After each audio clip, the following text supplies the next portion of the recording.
Now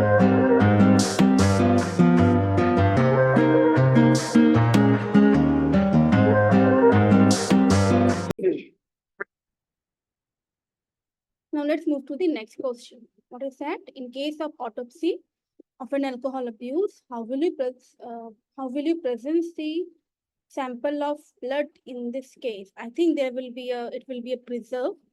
How will you preserve the sample of a blood? Okay.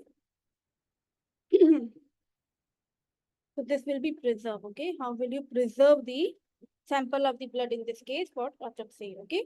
In case of autopsy of an alcohol abuse, so it is very straightforward answer. We know that if it is in case of your organ, suppose they can ask you in two questions. Number one, if it is blood or if it is organ.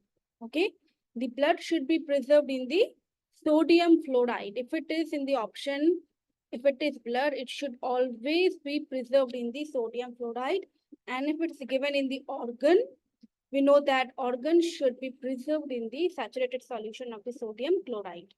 Okay. So here the answer will be, because it is given as the presence of sample of the blood, it should always be preserved in the sodium fluoride.